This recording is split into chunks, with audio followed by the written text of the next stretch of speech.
They started off as friends, and then there were rival artists being compared for lyrical prowess. Then the rivalry bore disses to each other in songs. Little did fans know that it would lead to a gruesome death. Guess what? Yella Beezy had planned it all, and MO3's escaping the claws of death on that day was not on the menu. But here's the real twist. How did Beezy pull it off without even being at the scene? Stick around because this video uncovers shocking details captured on camera that reveal everything. Footage shows how Yella Beezy killed MO3, Dallas rapper. Yella Beezy's arrest for the murder of former friend and fellow rapper MO3 has been a long time in the making. In fact, nearly everyone saw it coming before it eventually happened in March 2025. Now footage of MO3's murder on I-35 in Dallas has been released, and it shows the moments leading up to the deadly shooting. The video was played by the prosecution during Yella Beezy's bond reduction hearing on March 26, 2025. It begins with a high-speed chase on I-35 involving two cars, a gold sedan and a black sedan. The gold sedan was being driven by the late rapper, while the black Chevrolet Camaro was being driven by the hitman, who was later identified as Q Dontrell White. At some point in the video, MO3 crashes his vehicle, hops out, and runs to the other side to open the passenger's side door. He then leans inside, seemingly looking for something, presumably a gun, and that's when White got out of his own car and ran towards him before opening fire. MO3 immediately abandons his search and scrambles away from the vehicle with the gunman in hot pursuit. The two disappear from the range of the surveillance camera, and White reportedly shoots him multiple times.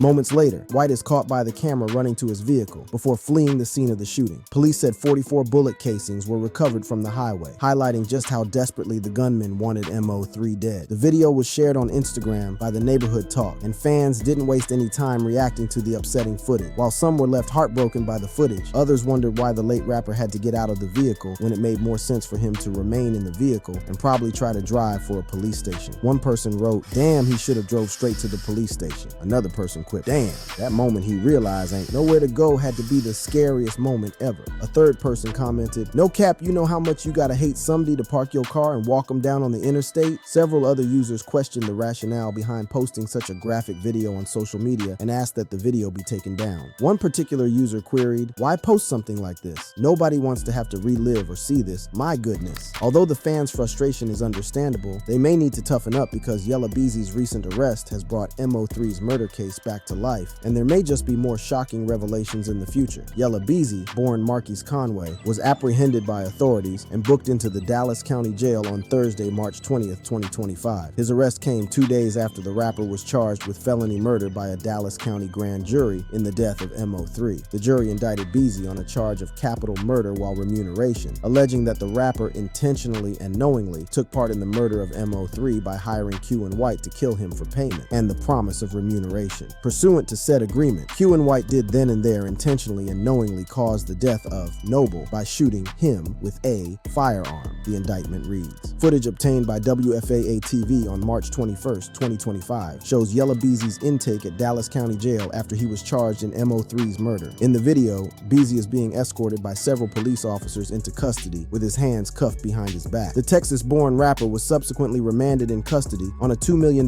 bail bond. However, on Wednesday, March 26th, Beezy appeared in court for a bail reduction hearing, where he pleaded with the judge to slash the $2 million bail bond because he didn't have the financial means to meet such a figure. However, the prosecution disagreed with Beezy's legal team and urged Judge Gracie Lewis to reject the bail reduction while claiming that the rapper posed a serious threat to public safety and also had the means to elude if he chose to. The judge also listened to testimony from Beezy's grandmother, Alma Jean Alexander, who said that the rapper didn't have the financial means to pay a $2 million bond. While pointing out that Beezy owned a bulletproof Denali and lived in a mansion in Frisco, the prosecution asked Alexander if she thought her son was wealthy, to which she responded, "He might used to be, but if he could make a $2 million bond, he'd be out." Meanwhile, the prosecution, led by Tommy Adams, also told Judge Lewis that they had a witness who would testify that Beezy was part of a conversation about payment for MO3's murder. Furthermore, they claimed to have bank records that showed that Beezy withdrew $40,000 from an account days after the murder. However, Yella Beezy's lawyer argued that the prosecution was only grasping at straws and had not connected their client to any murder for hire. The defense attorney said, "You received no information of a text message,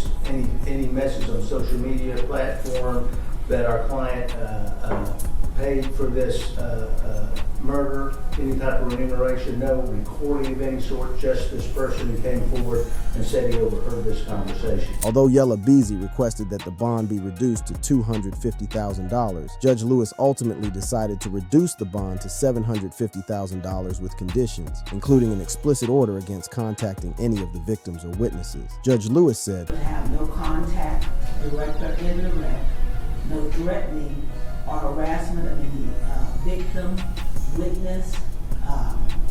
If it's you or anybody on your behalf, there's going to be a problem."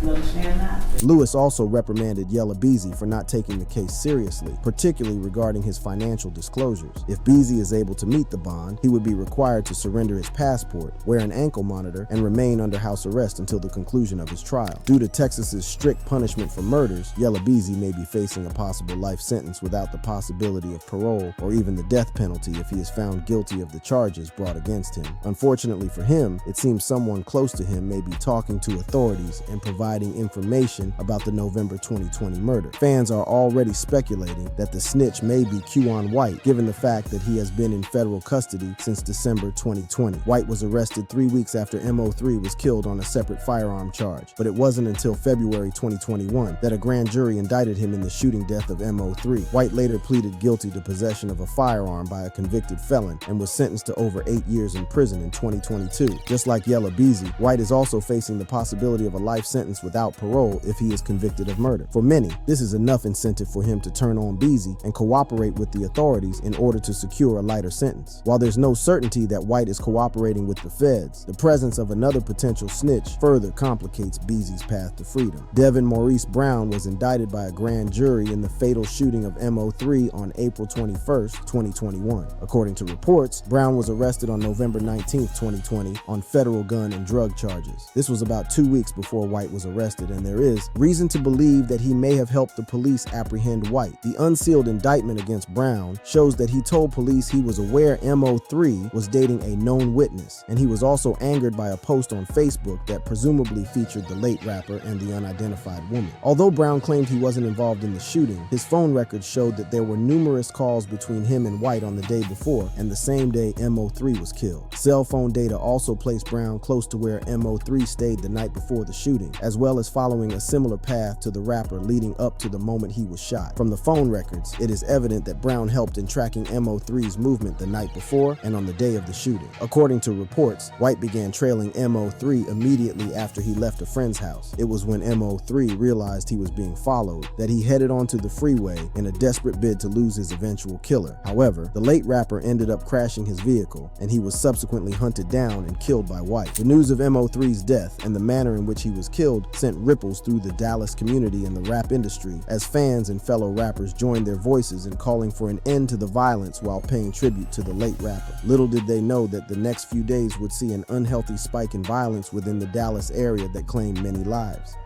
Blood on the streets of Dallas.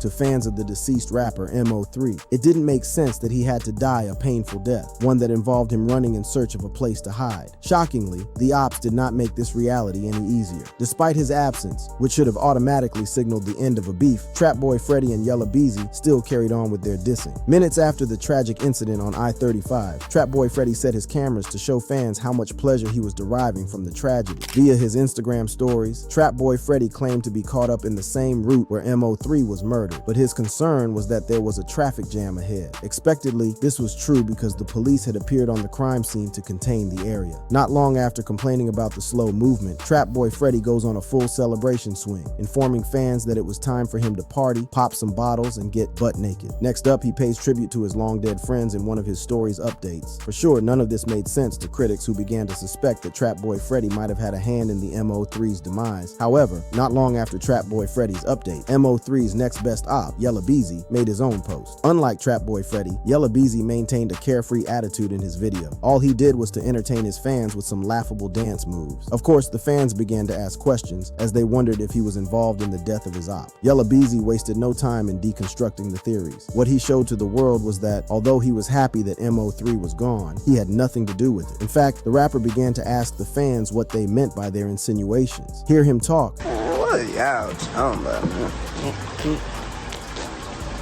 Goddamn me. Smoke right out the jar. They no more say less. This didn't make the insinuations disappear. Some fans doubled down on the fact that Yella Beezy might have been the shooter. But as it is in the drill music scene, ops always celebrate the downfall of another. Some even claim the bodies, leaving fans to dread their killer abilities. So it made sense that all Yella Beezy was doing at the time was showing his happiness at MO3's death. Thus, the speculations of his involvement could not be proven. Even though nothing in these posts was enough to prove that the dissing rappers were involved, it set a catalyst for chaos. MO3, a beloved rapper in North Dallas, had been shot 9 times and was left to die, so it didn't make sense that his ops were making fun of such a death that caused his crew intense pain. What did they do? Well, while the authorities are yet to confirm if any of the crimes that engulfed the city of Dallas were perpetrated by MO3's side, it is important to note that it was only after his death that a bloodbath took place. Several outlets reported retaliatory attacks that hit different locations in the city in just 6 hours, and these shootings resulted in as many as 8 more murders. Amid the police having their eyes and ears on the ground, these retaliatory attacks continued with the opposing side aiming at MO3's crew. Rapper Boozy Badass, who had mentored and worked closely with the deceased, flew into the city to attend a vigil prayer in his honor. However, he left with an unexpected injury to his leg. This happened while he was at Big T Bazaar Plaza. The police received an emergency call about a shooting, but upon their arrival, they neither found the victim nor the shooter. But later that same day, MO3's manager, Brandon Rainwater, confirmed that Boozy had been shot in the leg and was receiving treatment. The Louisiana rapper wasn't the only one who was targeted. Rainwater, MO3's manager, continued to be harassed by people who claimed to have beef with MO3, all because of his affiliation with the rapper. In April 2021, he was nearly ambushed by a man who boldly threatened him inside an airport. Without fear of the crowd of passersby, the person constantly asked Rainwater to fight him outside the airport premises. Hey, let's go outside and fight, like I said. We're at the airport, but look, we gonna meet up. Let's do what I'm saying, it's outside. I'm at this police. On my mama, if we say meet up, you is not gonna text me back. You is not gonna meet up. Put on my channel. Not long after the video surfaced online, sources highlighted that the man making the video and calling Rainwater to a fight was an associate of Yella Beezy. Funnily enough, amid the buzz, Yella Beezy refused to address the situation. Instead, he chose to be quiet. Somehow his silence didn't mean much, and fans continued to link him to MO3's murder. Still, Yella Beezy tried not to pay so much attention to the hearsay from fans. Rather, he shut down further rumors that tied him to the crime or threats against MO3's crew. In an interview with No Jumper's Adam 22, the rapper was asked about his rivalry with MO3 and how he felt it affected his rap. Yella Beezy tried to keep the conversation civil by maintaining a calm demeanor while dismissing rumors of any beef between them. He goes, I'm serious. I don't have a problem with people. Right. He ain't had no problem with me. Even though Yella Beezy maintained his innocence, the world wasn't about to let him go scot-free. Apart from pointing out that his alleged close associates were threatening Rainwater, MO3's manager, he became closely linked to Trap Boy Freddy, who praised him for MO3's downfall. A few months after MO3's death, Trap Boy Freddy teased his fans with a diss song trapped in his Distractions project. The song Shirts was a full-blown diss track dedicated to MO3. Although Trap Boy Freddy did not mention MO3's name, he rapped about scenarios involving the rapper. This included the details of his death, which took place on the highway. He went on to diss MO3's name for himself. The deceased often referred to himself as Osama. In Trap Boy Freddy's rap, he goes, Bin Laden. In the end, he assured fans that MO3's downfall was due to his beef with Yella Beezy. He further implicated Yella Beezy by mentioning that Rainwater was being chased by his crew. It didn't make much sense that Trap Boy Freddy remained in an unending battle with a man who had been dead for months, but this did not bother him one bit. Instead, he maintained the energy by making derogatory remarks while defending his hate for MO3. According to Trap Boy Freddy in his interview with Say Cheese, MO3 started the beef, and he hurt him so badly by dissing his loved ones, including a dead partner. As to when his retaliatory moves will end, Trap Boy Freddy claimed that he didn't have a time set for that. Like, let it go, bro. It's over. It's never could be let go. You know what I'm saying? Like, how could you let go of your partner? How could you let go talking about your partner that was just dead? As much as it didn't make sense for Trap Boy Freddy to let the beef die, the constant attacks on MO3 also didn't make sense to Charleston White, one of MO3's diehard fans. The comedian famous for calling out the violent crimes of drill rappers had it in for Trap Boy Freddy and Yella Beezy. White clamped hard on Trap Boy Freddy, claiming that he was onto the rapper if he failed to drop the hate against his fave. White took his comments further by daring Trap Boy Freddy to spit more disses. The comedian outrightly threatened to hand him over to the FBI. I know which FBI agents to call to put on your ass when you don't get out of jail, boy. Let me say my name again out of Oak Cliff, Trap Boy. You too, Yella. Better sit y'all little young somewhere. While Trap Boy Freddy did not respond to White, Yella Beezy did have something to say. In the same interview with No Jumper's Adam 22, where he claimed he never had a beef with MO3, Yella Beezy says, Man, that bro he doing him. He doing him, man. You know, he doing him. Consequently, it didn't take White any effort to land Yella Beezy in the police net. Not long after Trap Boy Freddy's Shirts diss track, the police stopped Yella Beezy while he was driving. In the end, they discovered 400 grams of controlled substance, lean, a cough syrup, and a rifle inside his vehicle. But this was not enough crime to keep the rapper behind bars. A few hours after the arrest, Yella Beezy was released and left alone to defend himself to the public. Without hesitation, the rapper told his fans that he had broken a world record by being the only rapper to be arrested because he possessed hand sanitizers. Yella Beezy explained that the content in the bottles recovered in his car was hand sanitizers and not lean. Despite his defense to the public that he was innocent, Yella Beezy's rap sheets weren't spotless. He had been arrested and charged many times with crimes that were later dismissed. Before the police pulled him over for a thorough search, Yella Beezy was arrested in February 2021. This time, he had 5 guns, which were all found inside his SUV after leaving an Oak Cliff strip club. This was not enough to keep him in jail, but these arrests made his crime list longer. Back in 2018, Yella Beezy sustained a bullet injury in Louisville during a drive-through on State Highway 121. Not long after that, he was charged with sexual assault and child endangerment in Collin County. However, these charges were later dismissed. As for his most recent arrest linking him to the murder of MO3, it is quite different, and Beezy might just find it more difficult to wriggle out of this one. There's just so much hate-fueled digital evidence that ties Beezy to MO3's murder, including a video that seemingly shows Beezy admitting to having a hand in the murder. Interestingly though, MO3 and Beezy started out their rap journeys as friends, which has left many people wondering where it all went wrong. How it all began.